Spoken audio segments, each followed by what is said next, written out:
कसमें वादे प्यार वफा सब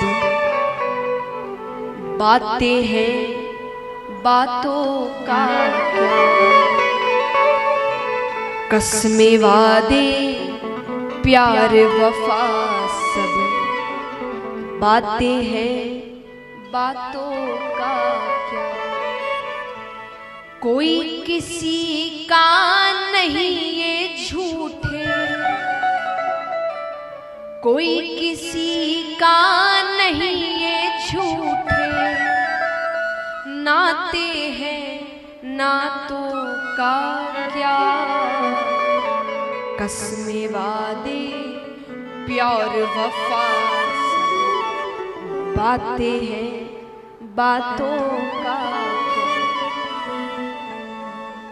आपको भगवान बार बार आपके जीवन में संतों को भेजकर, दुखों को भेजकर, संकटों को भेजकर ये समझाते रहते हैं कि सही रास्ता कौन सा है, किस रास्ते पर चलना है। पर हम गलत रास्ते पर चले जा रहे हैं।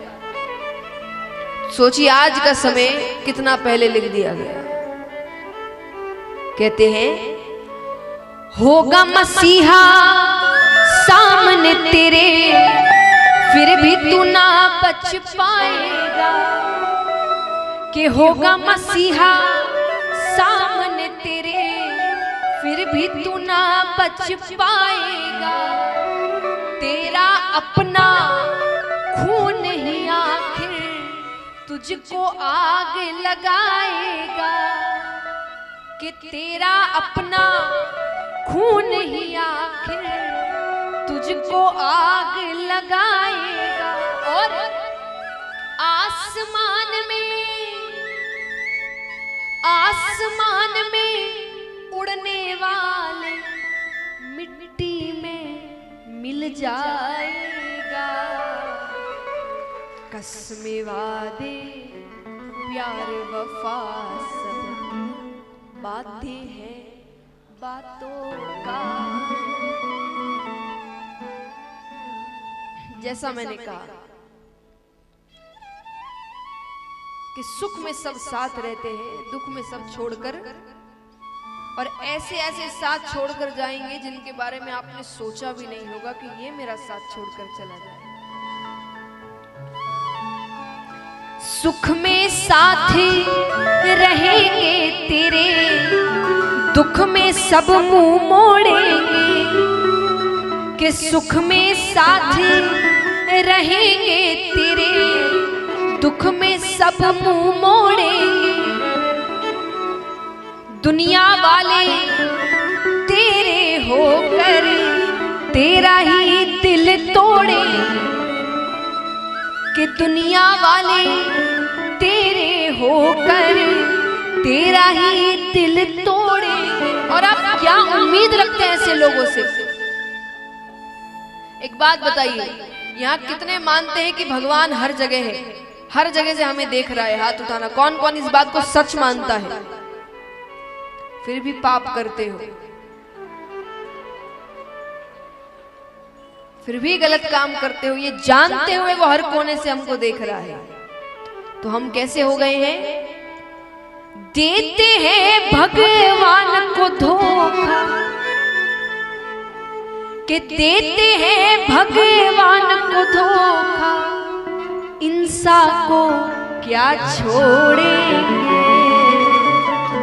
कसमें वादे प्यार वफा सब बातें हैं बातों का।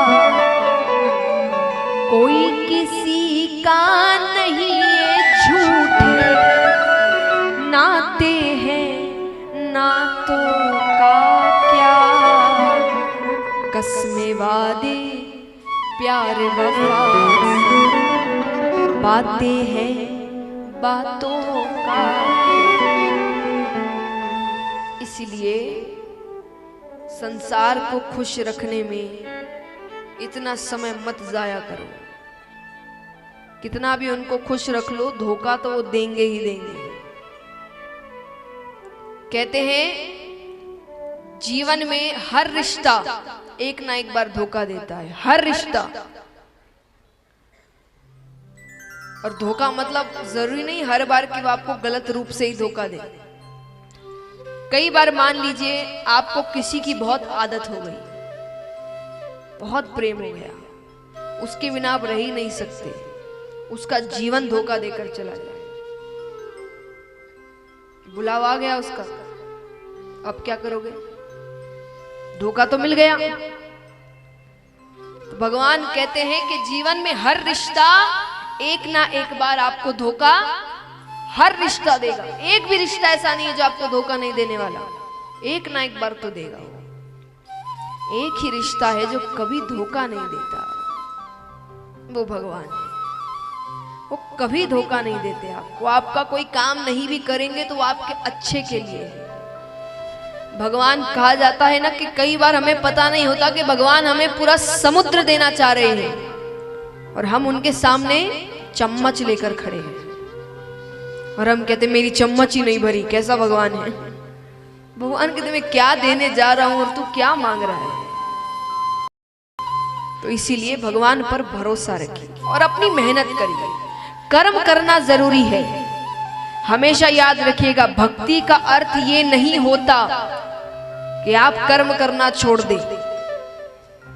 भक्ति का अर्थ ये भी नहीं है कि भगवान आपके जीवन में दुख नहीं देंगे। भगवान ने कोई अग्रीमेंट साइन नहीं किया है ऐसा कि मेरी पूजा पाठ करो तो दुख नहीं आएंगे। कई लोग पूछते हैं कि कितने लोग हमारे देखिए जान पहचान में बड़ी भक्ति करते फिर भी दुखी है। तो भक्ति से दुख का क्या लेना देना?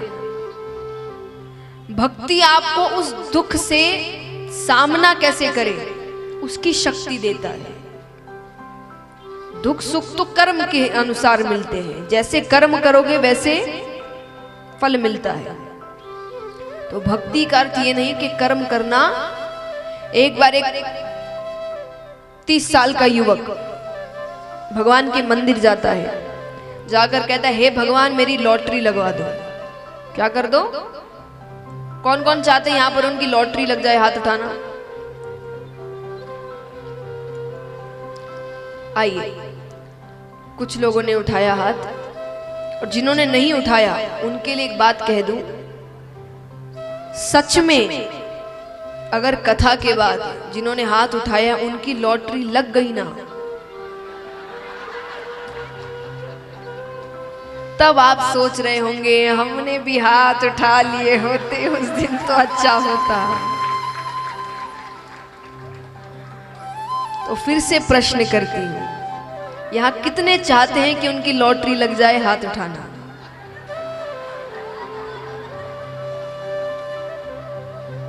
तो महाराज वो युवक जाता है और जाकर कहता है कि हे भगवान मेरी लॉटरी लगवा दो। पहले दिन गया, हे भगवान मेरी लॉटरी लगवा दो। दूसरे दिन गया, हे भगवान मेरी लॉटरी लगवा दो। तीसरे दिन गया, हे भगवान मेरी लॉटरी लगवा दो। चौथे दिन गया, हे भगवान मेरी लॉटरी लगवा दो। 5वें दिन भगवान प्रकट हो गए। भगवान कहते 4 दिन से लॉटरी लगवा दो, लॉटरी लगवा दो। पहले जाकर लॉटरी की टिकट तो खरीद।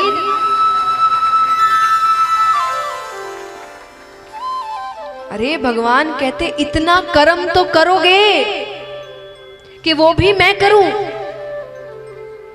लॉटरी भी लगवानी है तो लाइन में तो लगना पड़ेगा, टिकट तो खरीदनी पड़ेगी कि वो भी मैं खरीदूं। कि मैं टिकट खरीदूं, मैं टिकट लगवाऊं, वो घर पे जाकर पहुंचा दूं, लो भैया लग गई लॉटरी। तो भगवान कहते कुछ भी चाहिए उसके लिए थोड़ा तो कर्म तुमको करना ही पड़ेगा, उसके बिना फल कैसे दे दूं मैं तुम्हें। तो भक्ति का अर्थ कभी ये मत समझना कि हम कर्म करना छोड़ दे के सब भगवान करेंगे। सब भगवान कुछ नहीं करते। भगवान कहते मैं कुछ करता नहीं हूं, तुम कर्म करते हो, मैं उसका फल देता हूं। बस मैं कुछ करने नहीं जा रहा, करना तुमको ही है। मैं कोई करना होता महाभारत का युद्ध होता क्या? इतना बड़ा युद्ध होता, कितने लोग मारे गए। भगवान की शक्ति कितनी है पता है आपको? भगवान यहां से यहां देखेंगे ना पूरी दुनिया खत्म हो जाएगी। सच्ची ये लिखी गई है कि भगवान सिर्फ अपने नेत्र यहां से यहां करेंगे कि दुनिया खत्म हो जाएगी। तो भगवान को सब करना होता तो वो कहते इतना बड़ा युद्ध होता ही क्यों? पर मुझे नहीं करना है, करना तुमको है। मेरा काम बताना है बस। तो इसीलिए कर्म करना जरूरी है, अच्छे कर्म करिए कि ऊपर जाओ तो भगवान से आंख मिलाने लायक रहे कि हम अच्छे काम करके आए हैं, हमारे कारण बहुतों के जीवन में खुशियां आई हैं, बहुत लोग खुश हुए हैं, तब तो मनुष्य वाले काम किए होंगे हमने। वरना अपना ही पेट भरा, अपने बच्चे पैदा किए, अपना जीवन का, तो वो तो पशु भी कर रहे हैं आज। तो क्या अंतर हुआ हम में उनमें?